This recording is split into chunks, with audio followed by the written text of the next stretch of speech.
What is up? We are live with the Silver Screen Savants, episode 28, talking about Commando from 1985. I know this was my pick this week, and we have a pretty interesting pick. I chose something that I found pretty interesting, one of those unexpected gem, I guess, movies that you get once in a blue moon. This is an Arnold Schwarzenegger movie. Arnold. It has Arnold. It has here, hold on. Let me get the cast because I'm gonna goof it up. Well, a lot of big names in this. I can read it off. You got Schwarzenegger, Radon Chong, Alyssa Milano, young Alyssa Milano, Vernon Wells from Road Warrior. You have David Patrick Kelly, one of my favorite villain guys of all time. Bill Duke. You also got Bill Paxton in here as well, the smaller role.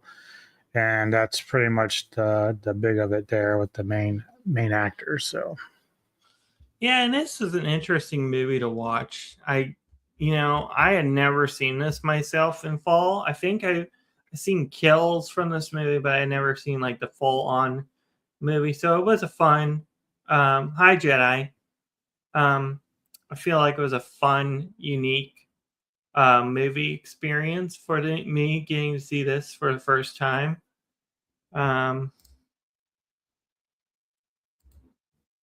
So what was your first impression about it? I really think the characters were unique and stuff. I really like the first thing that jumps out to me is how the opening starts right off the bat. Bang, bang, bang, bang, bang. So in order to describe it, a man is bringing out garbage to a dump truck and gets killed right away. I'm like, my first reaction to that is why? What is going on? They didn't want to take his trash. And then right after, another one happens. So when I see the impressions of that and stuff, I get the feeling, oh, we're going like live and let die territory or something, because that's the first Bond movie that comes to mind. And when you see three different, or however, well, I think it was two different kills in, or actually three, but I can't remember. But it gave me that vibe, like, we're going into the live and let die kind of territory with, different kills here, there, wherever. And then the second kill that jumped out to me in the beginning is when the man is talking to the car dealer and he steals a car, kills the dealer of the car. And then it's like, and then the next one happens right after, where it's a man takes a boat away, gets blown up from a switch from a controller. So yeah. It's like all kinds of stuff is happening at different points in this intro. And I think that's unique. And then I like how we're introduced to our main character, John Matrix. I think he's a pretty cool character. I mean, I was watching the trailer before just to get an idea, and I think the people that got killed in the beginning were his former comrades. I'm just going to assume that. I don't know for sure. Yeah, they were part of his elite team that he had, yeah. I just wanted to just get my brain set in the mood for this film, so that's why I did it that way. Yeah. Kirby shows up. We are introduced to a character named Kirby. He shows up and tells John that someone is killing his men. When John gets the gun from the weapon safe, his daughter is kidnapped. Right there. Plot point. It's, I guess you could say it's like the Taken movies, because a way pre-Taken style type thing. Sort of, yeah, because, obviously the idea is, for anyone who's not seen this, is Schwarzenegger plays John Matrix, and his team has been getting killed off, and so the government comes to visit him out in his like cabin home or whatever, where he has a young daughter played by Milano. And they tell him that, you know, your people's killing your team. We you know, you've been compromised in terms of your alter identities.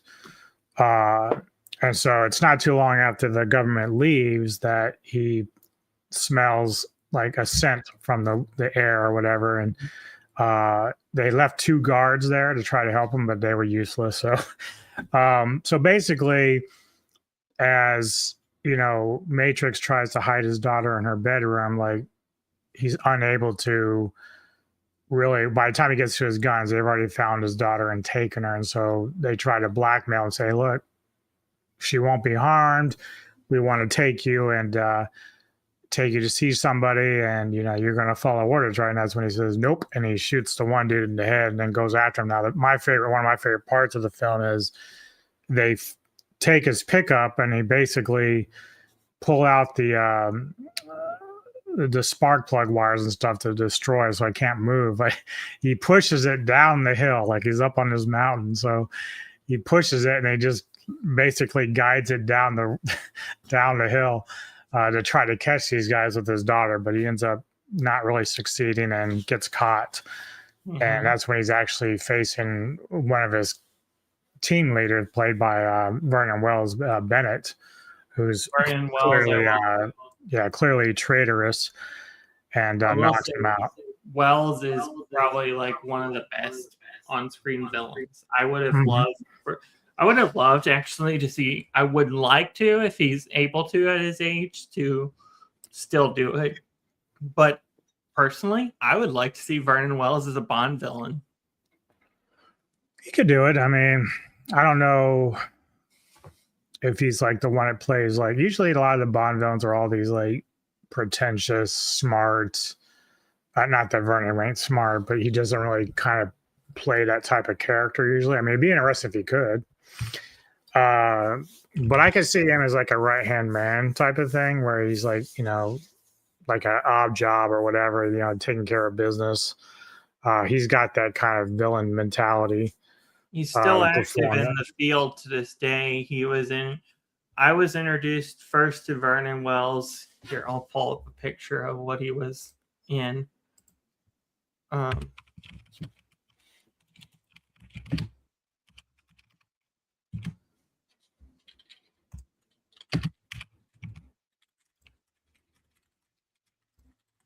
So he can do creature kind of roles because the practicality that he was able to do from stuff, like if images would clear up. Anyway, while you were looking that up, so Matrix basically is taken to this general, and what they want to do is they're going to assassinate somebody, but then blame Matrix. And so the plot is basically your daughter will be okay, which we know they'd probably kill her anyway, if you go through with the plan to kill this guy. Here we go. I got a picture of what he was. So this is my first introduction to Vernon Wells. This is the same actor. So he can do the creature effect style, the power-hungry, crazy, maniacal villains. This character was a power-hungry villain. He's kind of like, he get captured in the past and then in the present. So he wants to go back into time and change the past, but it's a long story. But it was part of my childhood, getting introduced to Vernon Wells through that. That was about the year 2000 is when that came out. So, I mean, it's in its prime.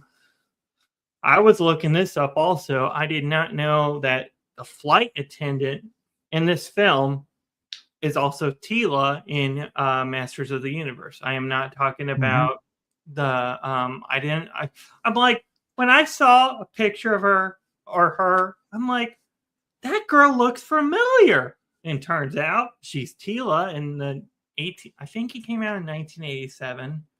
Masters of the Universe. I want to say it's 87. That's just what my gut is feeling, getting the number 87.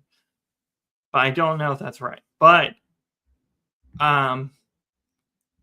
yes, Vernon Wells is best for on-screen roles. I would like to see him in more stuff. And then he's also prevalent in the video games. He's in the Darksiders franchise, if you've ever played those. Darksiders is it's the first one's like Zelda in a sense, so it's that platform-esque type, and then the second one is kind of like that also, and it's a real fun franchise. I think Darksiders would be a cool IP for a movie. In fact, it's so cool because you've got war, death, greed, all these you got war, death, strife. The third game had 7 deadly sins as the villains, so you would fight each 7 deadly sin. And then the first game had like dark angels and stuff. There's all kinds of cool characters. That's what makes the franchise unique. He plays a character in the franchise called Samael, some demon character. That's all I can make out from him. But yeah. So after he gets knocked out, Eris, the head boss of the Assassins organization, explains what their plan is to Matrix. On the phone, Matrix kills this guy right here, who is called Henriquez. He's dead tired. Yeah. He's okay. Here's where the kills get interesting to me. The first kill, Henrique for Matrix, the first big, I guess you could call it, major, minor, whatever. He snaps his neck like that. He snaps his neck with his arms and escapes off the plane that's heading to Valverde. I have some information about where I have a little bit of history where I found out the other day about the movie where this Valverde is in fact where it filmed is in fact another Arnold movie. I don't know if you're aware about that, but I'll get back to that in a little bit. At the airport, Matrix meets up with our female protagonist, Cindy. And for those that don't know, she is the daughter of Cheech. I think it's Cheech, or it's either it's Cheech or Chong. I can't. Tommy. I'd be Chong because it's Radon Chong, so she'd be the daughter Chong. Yeah, Tommy Chong. Mm-hmm. And I think she was pretty good in the movie with him. Mm-hmm. Good chemistry. I mean, this is my introduction to his daughter. This is one I would like to see a legacy sequel to, Commando. I think like a modernized version would be cool because you got all this tech you could go with now with weaponry. Sky's the limit with if they were to do a legacy sequel now. They have a chase. So a man named Sully harasses the flight attendant, and they have a chase. They go to a mall and they have a chase. And after the mall scene is where I think it gets interesting, because after the mall fight chase scene and whatever, they have another chase scene, and Matrix driving Cindy's car rams him on the side. And so Sully gets flipped over, and I like what Matrix does to Sully. Sully is hung by his feet. Yeah, he's holding his leg, and of course, David Patrick Kelly he's great and hilarious, but he's also a tiny guy. So for that, David Patrick Kelly was in Last Man Standing. He's also played Luther in The Warriors, so he's a very famous guy for his villainous roles. But Schwarzenegger's like holding his legs, like this is my weak arm, Sully. He's like, I don't know if I can hold you. And of course, this is like the pinnacle. Sully. Yeah, this is the pinnacle of like Schwarzenegger's one-liners and the stuff that he was always known for. So. by the time he drops Sully down that cliff, he comes back and, you know, Cindy's like, well, where's Sully? He's like, I had to let him go. So yeah, I you know, this was like the pinnacle of all the Schwarzenegger one-liners and quips, so to speak. So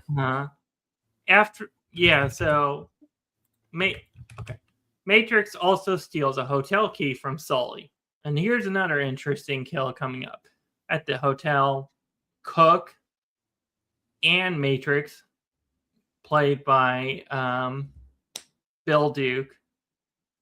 He was the man from the beginning. And they get into a fight, and Matrix takes him down. He impales him on a chair leg. So he steals a card from him and some other stuff. Now, at a warehouse, though, Matrix breaks into a factory, finds on a map where they took Jenny, breaks into a weapons supply depot, and steals weapons and supplies for the fight to come. I think this next part that comes up where they steal the weapons is interesting. Mm-hmm. It's like you're stealing from the big I didn't show Eris right here. And then this is Bennett. No, not Bennett. That's the general or the major. And then there's Commando. And here's Bennett. Yeah.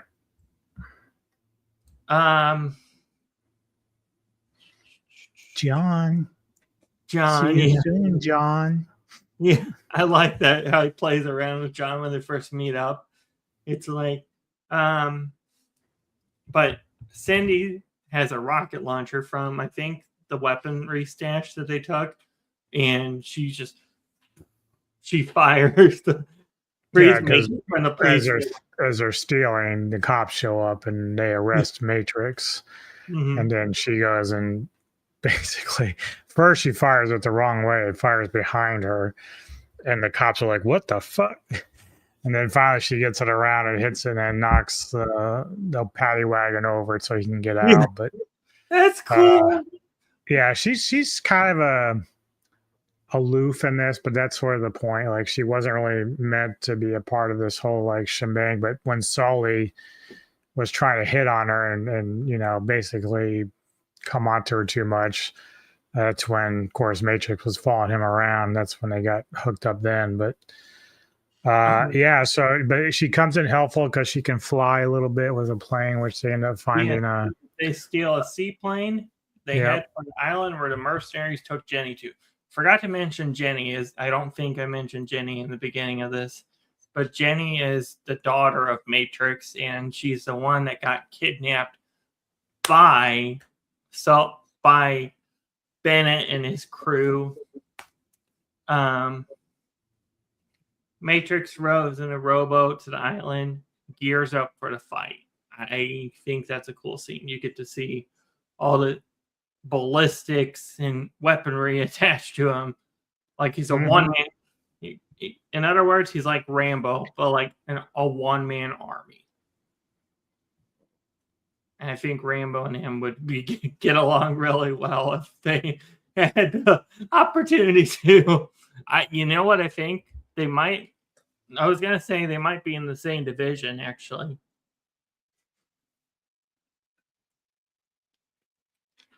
And to skip the kills and stuff, I'd say it this way: Matrix goes on a killing spree. Well, I like when after he kills Sully, he gets the motel key, and so he goes and visits. You know, he's waiting for the contact, which is, of course, Cook played by Bill Duke, and Bill Duke also was with Schwarzenegger and Predator, so familiar face there with that as well. But I like while they're fighting in the motel room, and Cook's like, "This Green Bay is gonna kick your ass." He says, "I eat Green Bays for lunch." or for breakfast, or one of the two. Of course, Cindy's like, "Oh, this macho bullshit." Yeah.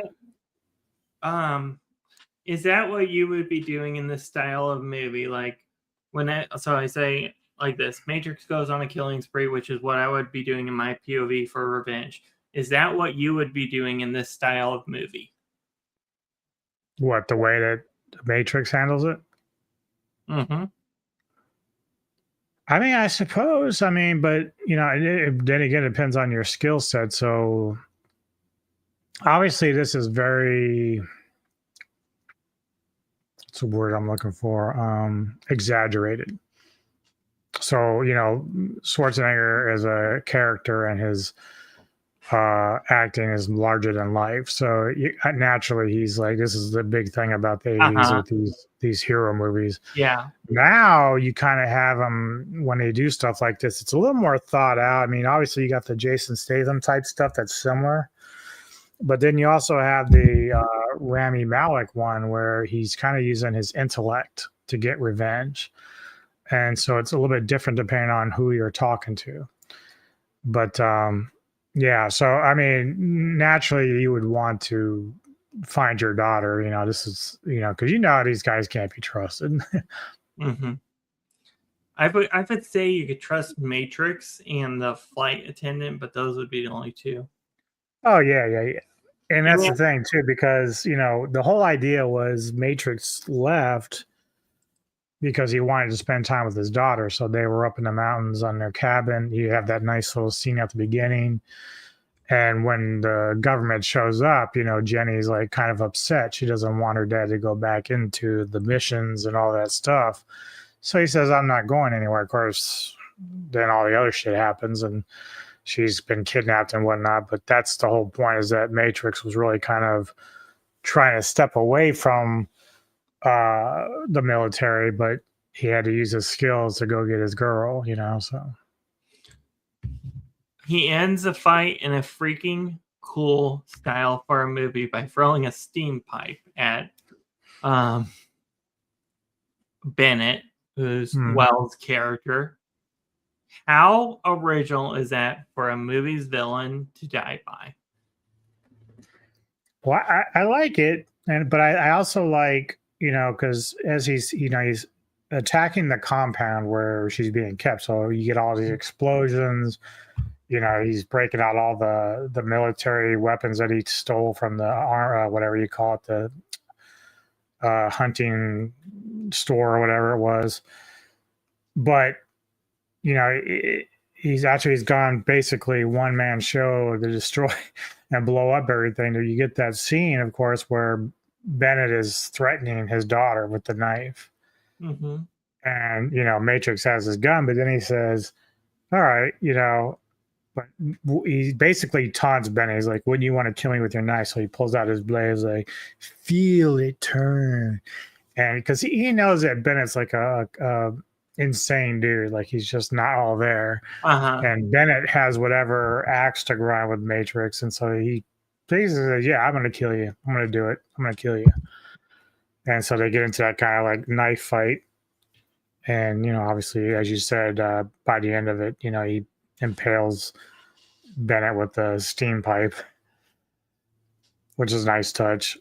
And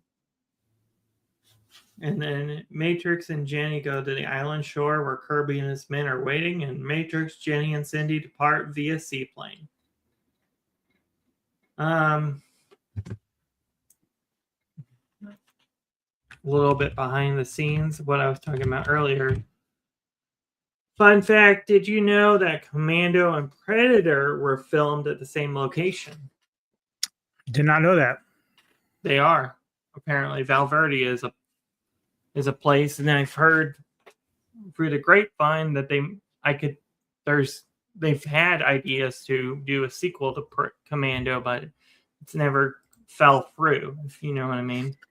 Well, that's actually interesting. So when you talk about Enriquez, the guy on the plane that gets killed by Schwarzenegger's character, there was actually an army consultant that showed him how that would be done.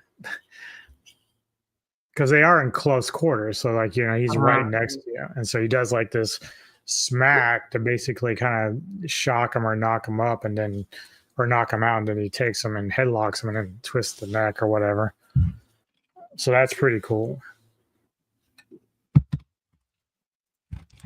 Could you see them ever doing a Commando 2? Or would you They might have done one, but I don't know if it was legit or not. It wouldn't have been Schwarzenegger. It would have been somebody else that would have tried to capitalize on it. Yeah. They did use the same shopping mall, so where Sully was kind of following Cindy around, that was where they shot Terminator 2, Judgment Day as well. Commando had 2 nominations total. It won an Academy of Science Fiction, Fantasy, and Horror Film. It was nominated for Best Special Effects in 1986 for a Saturn Award. And 2 nominations. So that's kind of neat. Commando won an award, or was 2 nominations total. They had, and then for the Young Artist Awards, 1987 nominee Alyssa Milano. Her character is an interesting character. Too bad she turned out to be a flake. Nowadays, you mean? Yeah. Yeah, she's a fucking leftist loon now. It says that Schwarzenegger and Burton Wells have remained close friends ever since the making of this movie, so that's kind of cool. Funny we mentioned Commando as well. I didn't realize this until I just looked this up on IMDb, but I thought that. Mr. Loeb from Marvel, who was the television credits of Jessica Jones, Luke Cage, Agents of S.H.I.E.L.D., Legion, as well as Lost, and Smallville, was a writer on, or he was either a writer or a producer on Commando. Yeah, he was a writer for it. Loeb is one that was a part of the Marvel television early stuff, like the Luke Cage, the Netflix stuff.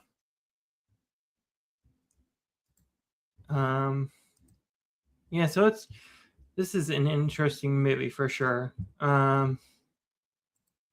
Stephen D. D'Souza who was a writer, producer. Either he was a producer or writer on Commando, but he's also, so he was a writer on Commando.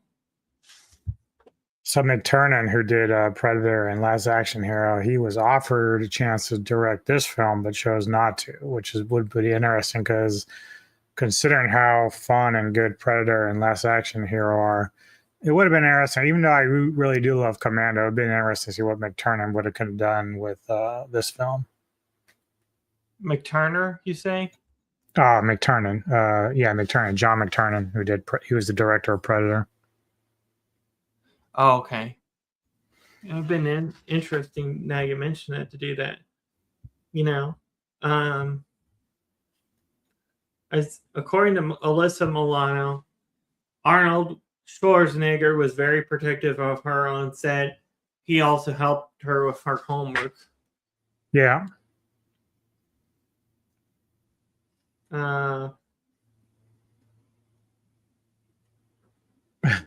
Schwarzenegger was transported to the hospital 3 times during the filming as he was performing many of his own stunts. So it was filmed in Chapman Ranch, Arrow Rock Road, Mount Baldy, California, USA. That's John and Jenny Matrix cabin. And this is their Matrix. And they've got coordinates also on the IMDb for it. So it's kind of cool. The snack bar exterior. So the whole movie was shot in the USA. Val Verde is also, I was looking it up also at one point, is Val Verde is a place that's fictional. It's not a real place. They did say though that the mansion where Jenny was being kept and where the final scenes are taking place, and I actually kind of thought about this when I didn't watch it again because I've seen it so many times, but thinking back, it's the same mansion they used for Billy Hill's Cop at the end of that film, so that's kind of cool too.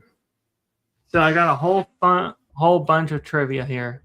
So, and this is off the wiki for Commando. In 1986, a sequel was written by Stephen E. D'Souza and revised by Frank Darabont with an eye to having John McTiernan, like you were saying, the Predator director, directed. The script was based on the book Nothing Lasts Forever by Roderick Thorpe, but Schwarzenegger wasn't interested in reprising the role. The script was then reworked with a new central character, eventually played by Bruce Willis, and became Die Hard in 1988. Yes, indeed. The shopping mall is the same one that is used in Terminator 2 Judgment Day, also starring Arnold Schwarzenegger. Since both films wrapped, the mall has been remodeled. Vernon Wells, interesting. Vernon Wells wasn't the original actor cast to play Bennett. He did audition for the role, but another actor got it. On the first day of filming, however, director Mark L. Lester fired the other actor and hired Wells. This is the reason that Bennett's clothes seemed so tight, because Wells was bigger than the original actor and the production didn't have time to make a new costume. Over the years, a rumor has developed that Wells originally auditioned for the part of Matrix, but this is false. Says Winona Ryder, Shannon Doherty, Elizabeth Shue, Drew Barrymore, Jennifer Connelly, Patricia Arquette all auditioned for the role of Jenny. Nick Nolte was the original choice for John Matrix, but Arnold was cast instead. Yeah, that would have been weird. This is director Mark L. Lester's favorite movie of his own. Matrix goes into battle with a Valmet M78 light machine gun, an Uzi submachine gun, a Remington Model 870 Combat shotgun, and a Desert Eagle semi-automatic pistol. He also commandeers an M60 E-free belt-fed machine gun and an M16A1 assault rifle. The film took 45 days to shoot.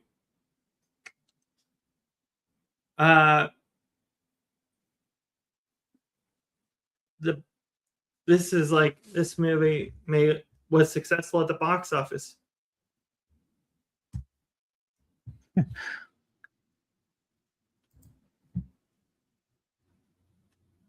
Well, apparently, after she worked with Schwarzenegger, Alyssa Milano's friends started calling her Conan.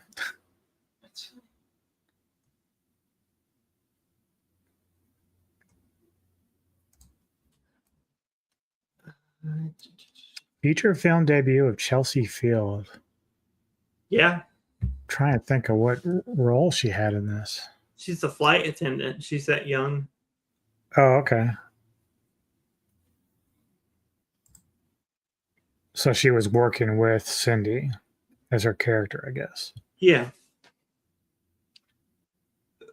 Because Chelsea was the one we saw in Last Boy Scout. She played Bruce's wife. Yeah. There are 54 stunt performers listed in the credits, 17 more people than the actual cast.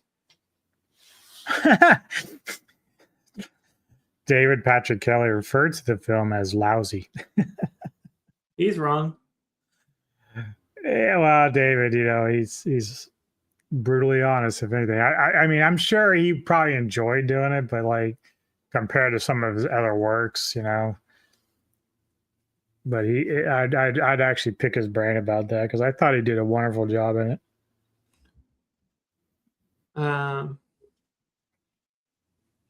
The shot of Matrix standing on the landing gear of the plane as it races down the runway was shot by constructing the wheel section of a plane and attaching it by hydraulics to the side of a camera truck. Shooting of the film commenced on April 22nd, 1985. I heard this movie is like 40 years old or something. I think that's right. That is funny about going back to that, what you said about how the sequel ended up being Die Hard, but Schwarzenegger declined it to do Twins. You think Schwarzenegger would ever come back and do it? You know how he came back for the latest Terminator movie? Do you think he would ever come back for one final Commando movie, just like to send off to the character? I don't know if there's enough push for that. Like, because for a long time he was talking about doing another Conan, and this is like going back 10 or 15 years. So, unlike Stallone, who had done, a couple of Rambo movies, which Rambo 4 is like probably one of the better ones outside of the first film of the franchise. But I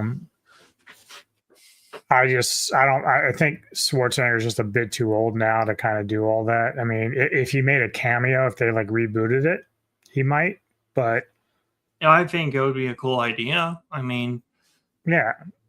I think that if somebody was serious about rebooting Commando and just remaking it or whatever, like Statham or whatever, I'd probably get a cameo in there.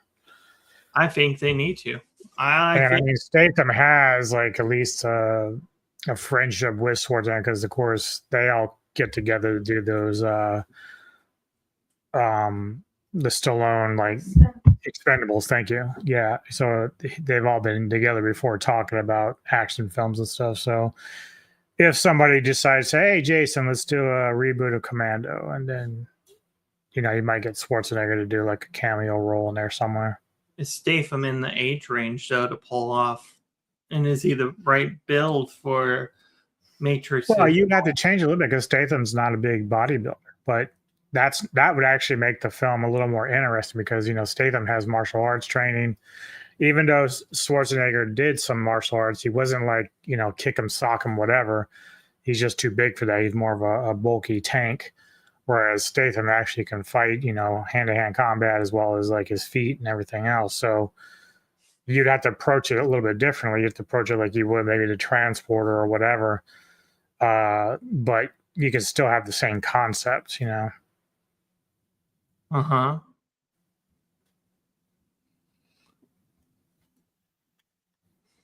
Huh. So there is a Russian remake of this movie. It is called Russian remake. It's called D-Day. D-Day is also known as Russian Commando Den-D or something. Is the 2008 Russian shot-for-shot remake of Commando. Huh. I don't know if I want to see that. Yeah, me neither. I can't understand it. So there you go.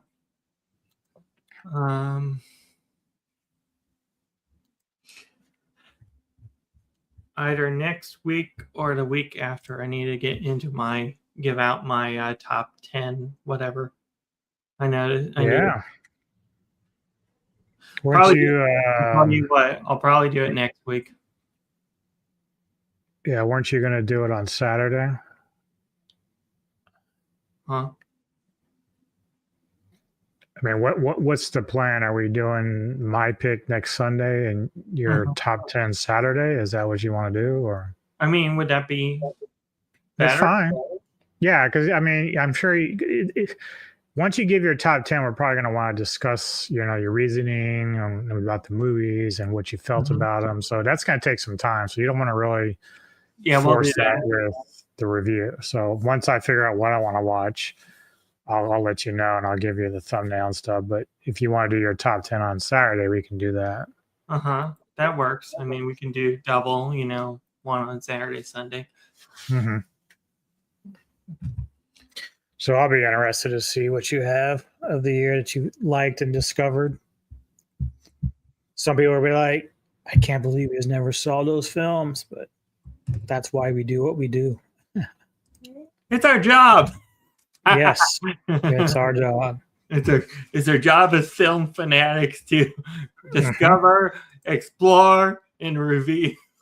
Yeah, that's part of the fun. I mean, you said you hadn't seen this one. You saw parts of it, but never saw this all the way through, right? Uh-huh. Yeah, so there you go. Always little surprises at some point. Trying to think now what we can do for the 28th, because that's like the last Sunday of the month. Yeah, originally I was gonna wait for the remake of Return of the Living Dead, but like I said, that got pushed, so that would be your pick for that day, and then you'll just have to come I up. was gonna say, I found out, according to on the film, what is it, Flickster app, it says it's coming out 2026. Okay, yeah, so yeah, they pushed it. Probably, and I think they'll probably push it till closer to Christmas again. It would be interesting to watch a Christmas horror movie, like a Black Christmas for your next pick, or there's a Violent Night that looks interesting, or Die Hard even. Have you ever seen Die Hard? Oh my god. Oh, I take that back. I've seen some of the stuff, a little bit of it, not the whole. I have. Okay. I don't believe him. Becca says she doesn't believe you. You know what? Okay. I've seen the second one. I remember. Okay. So you saw the one at the airport. Yeah. Have you seen the third one? What about the third one? I don't own the third one. I've seen it like flip through when it's been on TV. The one with Iron. I know what I might do for my next pick. Uh-oh. Have you seen The Bourne Identity? It's been forever. That's one I flipped off of when it was not really caught my eye much a lot because of how slower it was compared to something, you know. Okay. Well, I'll pass on that for now. I bet we'll do it. We can do it down the road, you know. Oh, yeah. I want to kind of give you something so once you do your top 10, you're going to be like, I should have done this because my top 10 would have had this. I think the poster for Commando is really well done also. I like how it describes the character. It shows the character, the theatrical release poster, just him, just with the war paint on. It's so unique and different. To say my do we want to do final thoughts, or do we want to look at some? Yeah, we can do final thoughts and ratings. That's fine. Okay. I guess I go first, or no, wait, it's my pick. No, it's your pick, so it's my pick. So, still a very fun movie. I still remember a lot about it. Like, I haven't watched it in a while. I do own it, but I haven't watched it in a while. But I remember watching it time and time again when it was on HBO and stuff. So, fucking love it. Still a lot of fun. The characters are fun. The dialogue is great. It's peak Schwarzenegger, really, when you think about it. Because this like came out a year after Terminator, so like when he was basically not saying much in the Terminator, this one he was saying everything. I like the makeup effects of the Terminator, especially the second one I've seen. The reason I know that is because I've seen the game. There's a game that, or a mod, like a new Terminator game that's like from the second movie. It's an old school style game, and it's really cool looking. It just came out the other day. So yeah, so I still really like this film a lot. It's great. Even Milano as a young girl, like she's got the feistiness that you see that she learned from her dad, not putting up with a lot of shit. So yeah, for me, like I still really love it. It's still like a 10 out of 10 for me. It's one of his best. So I think it's a 9 out of 10 for me. I really enjoy the kills, music, the story is really solid. So we're kind of just a number off, but oh yeah. I do have my pick for next week, by the way. Do you want to post the picture? I don't have the picture, but I'm gonna choose Sylvester Stallone's Cobra. That's one I wanted to see. Is it the first one or the second one? Because I hear they've always been talking about a Cobra 2 or something, but I don't think I've never heard anything about Cobra 2, but we're going to watch the one from the 80s, the first one. That on Archive? Mm-hmm. That's on Archive?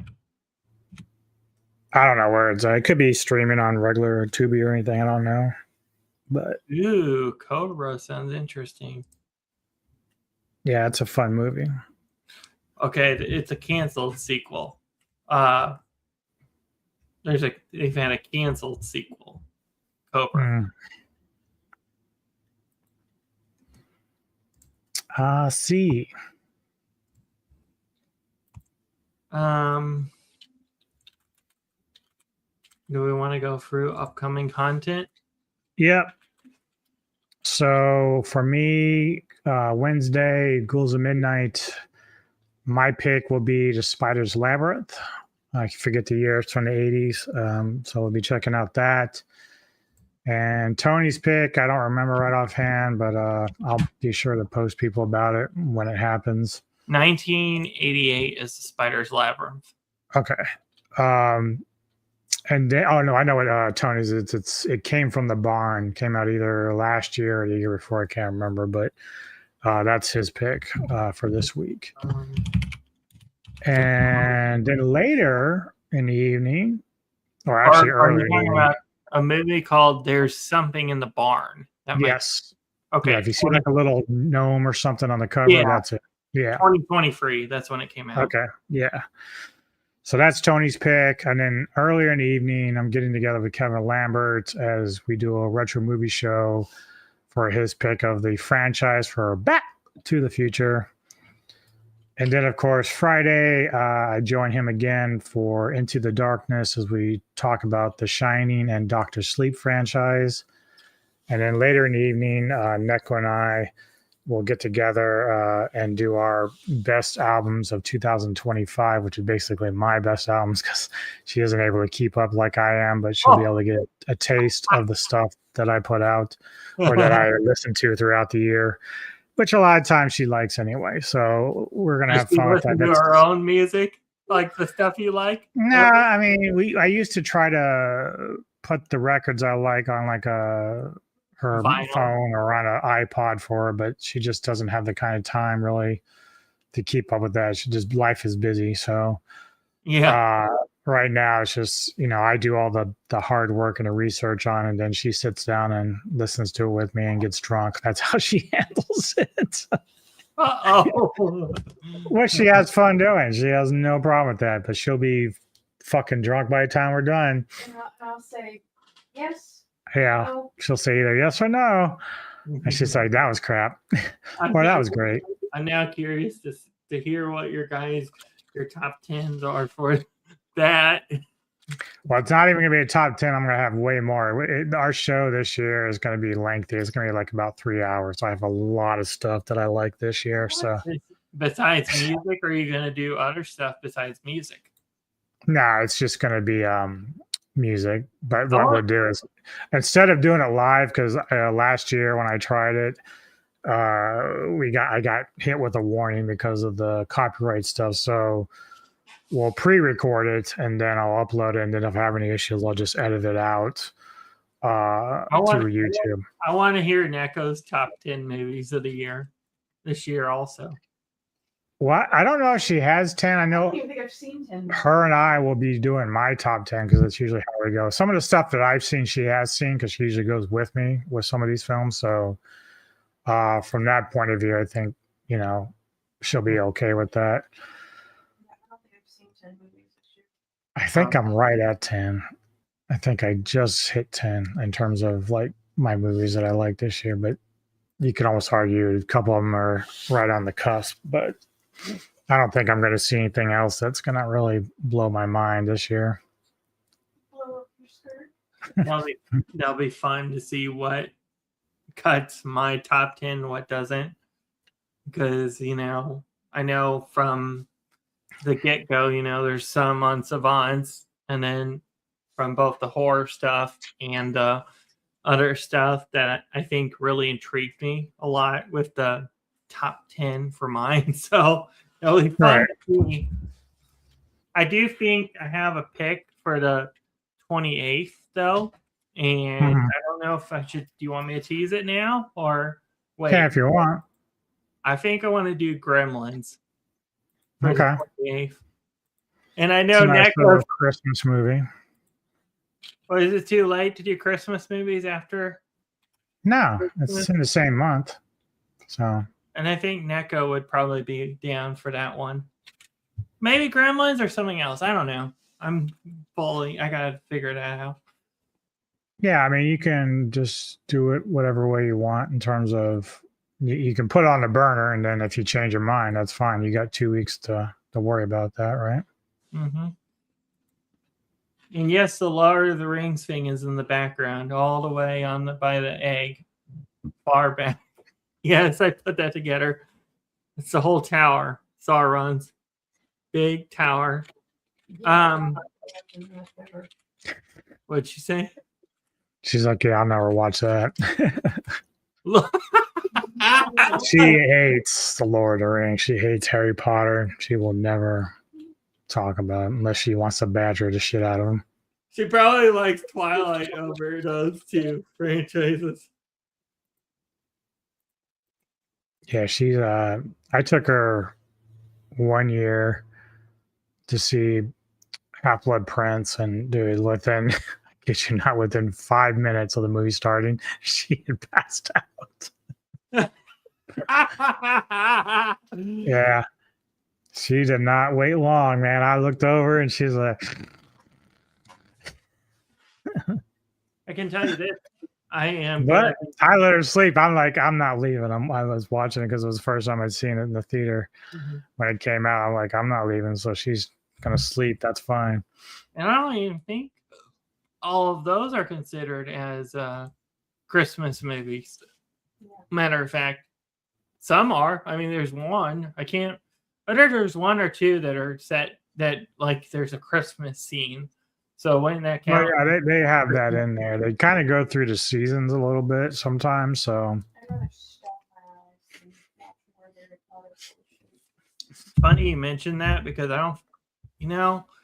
don't know if we own all the Harry Potters or not. I can't think. I own all the original stuff, like the original run. I didn't get like, the Fantastic Beast or anything like that. I just have all the original movies. No, that's what we did. I think they're somewhere, if not all of them. Some of them. I mean, I think we saw first two, maybe the third. I don't think the third, fourth, maybe. I can't remember. And then, is it my turn? Yep. Okay. I'm getting ahead of myself. Okay. You got it.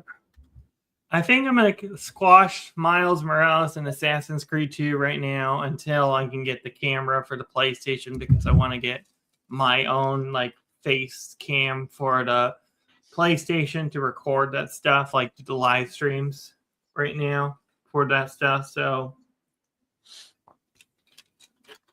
that's a tough find right now, trying to find the PlayStation camera when it's already sold out.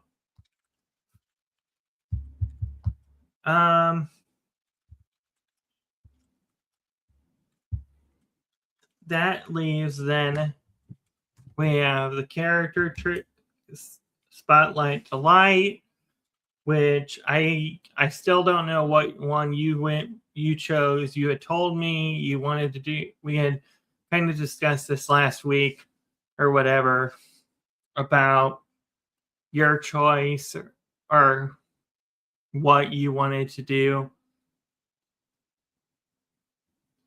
with Spotlight to Light. What unknown character? Oh yeah. I have my pick. Yeah. So did you want me? How did you want to do the thumbnails? Because did you want me to do it or did you want to do it? I don't care. So I mean, If it's easier for you to do it, then it's fine. If you want me to do it, it's fine. I don't care. Okay, yeah. So just send me like, what you're gonna call the show, and then The show's name is Spotlight Delight. That's what. Spotlight Delight. Uh-huh. Okay. So it rolls off the tongue easily, It's something that's unique, different than other. But it's kind of vague. So, because you want to center around unknown characters, right? Mm-hmm. So you might want to think of how to incorporate that in there, unless you're going to do things outside of that. So, like if you're going to spotlight, like I don't know, a movie or. I think it might be easier just to do characters and stuff. That way. Okay. Well, yeah. So you should probably put like maybe character spotlight delight or something like that. That works. That works better. That name. Okay. Just so people know what you're kind of talking about. Yeah, I got you. And then that's one show. That's gonna be I don't think we're gonna do that live. That might be because I know the spotlights are more recorded, so that stuff we can save recorded. Popcorn Splash is still happening. That's gonna be recorded as well. I'll probably make the thumbnail for that and try it and see. Like maybe I've got an idea because I've got an extra outro thing I can use for that, and I was going to use probably one of the highest grossing Marvel characters in the Iron Man movies as my outro thing for that thing, because I've got it saved where off the site where we get stuff.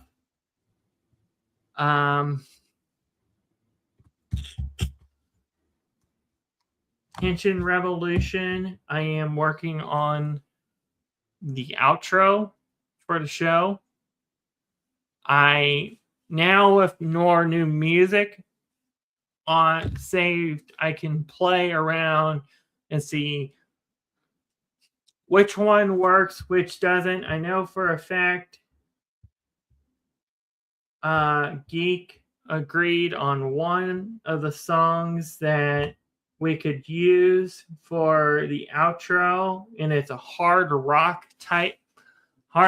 We could either do it for the intro or the outro because it's one that you don't have to include the description of the song or anything, and you could just use it live.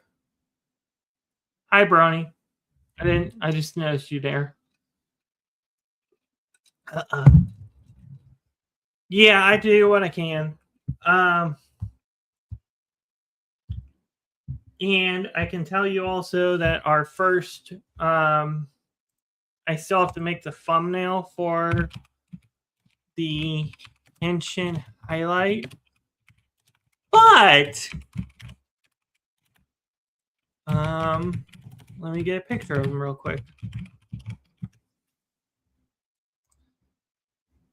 But I can tease what our first episode will be, over.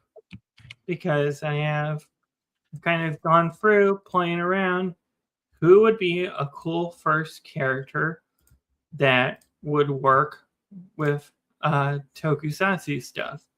And in fact, this character is getting revived in the upcoming next year or whenever. Universe Heroes is the name of the new Super Sentai stuff. So, but this is Space Sheriff Gavon. He is what I have decided we'll do over our first episode of Henshin Highlight. He's a space sheriff.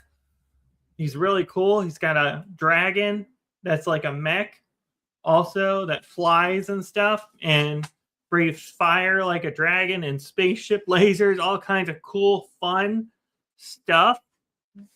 He is like He's the first of a unique brand of heroes called the Metal Heroes. There's 3 of them. There's Scheider, Gavon, and Charivan, and each one is their own series. In fact, if anybody wants to check out Gavon, it is on Tubi right now. They just added it to Tubi. So if anybody wants to check it out, get to know who Gavon is before we talk about him, you can do that. But yes, our first episode of Henshin Revolution will still be over this character. Android Kikaider, he's a Toei character as well. So, and then the other big project is me, you, Anthony with Expedition Mythology. I think that's the perfect name to go with it, because if you could do that, you could get Greek mythology. You could do Nordic. You could do all kinds of mythologies other than just one genre of mythology. Mm-hmm.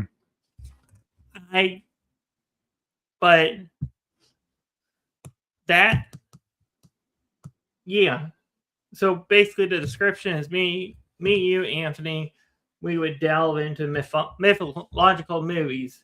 I guess, is that a good way to describe a show like that, where Could be like mythological fantasy movies, yeah. Yeah, like the name title. Does that work still? Mm-hmm. Well, yeah, you can think it over. What you want to do with that. I just got a cool idea, and I just got a cool name for the Spotlight Delight, or okay. The name just hit me all of a sudden. Maybe uncovering uncommon characters. I gotta just trim down the wording, I see. Go ahead and finish up what you're saying. What about the mythology thing? Yeah, just what you were explaining. I'll see something here just real quick. Yeah, so it'd be where me, Anubis, and Anthony, we dive into mythological movies. I'm sure that would be live, that one. I would say, I don't know if you'd be best doing that stuff, something like that live or recorded. I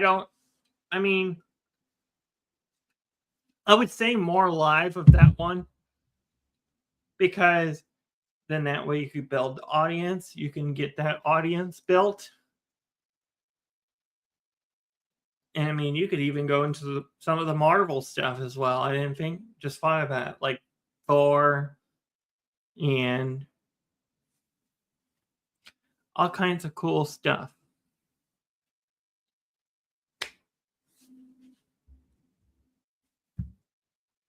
Agreed.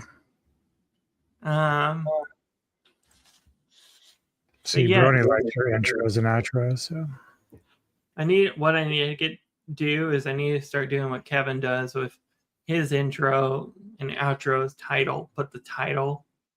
I wonder if you catch somebody's eye better if you put the name of the show in it. You know what I mean? So that the person. I put a piece at the beginning just for my channel, and then I put a piece at the end, like usually naming what the show is. Mm-hmm. I noticed that with the Savants, it's not in my intro, so I'll probably have to do that eventually. Yeah, you only need like maybe. What is that? I don't know. That was loud.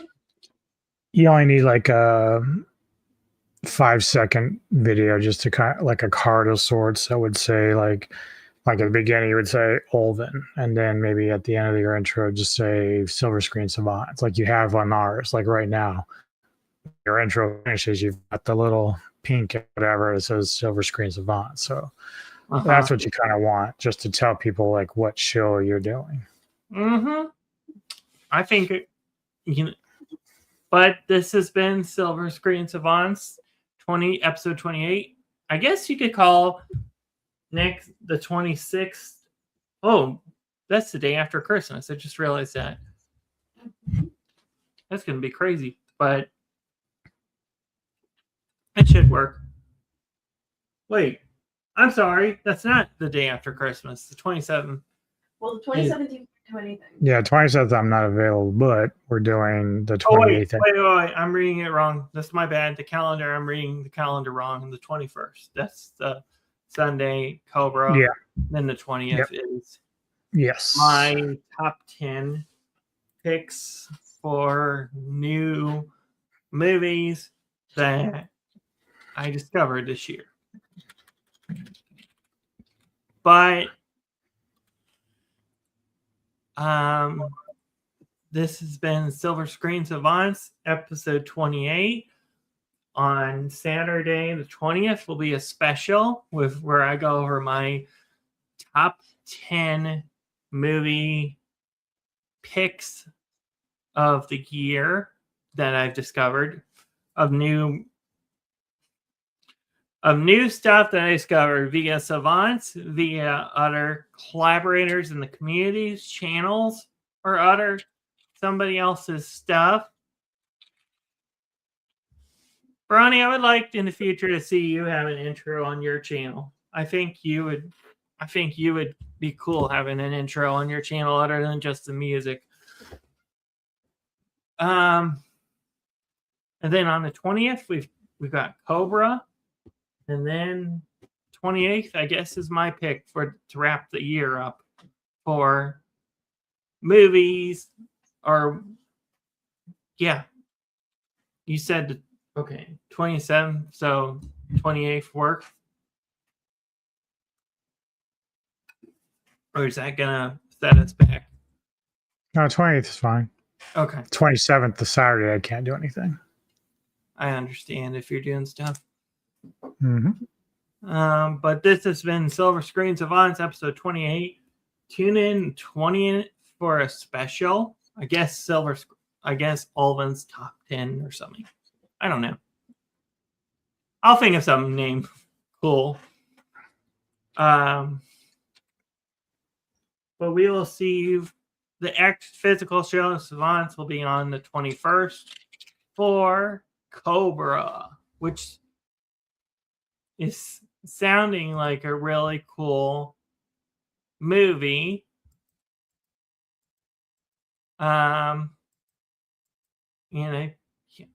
With Stallone in it.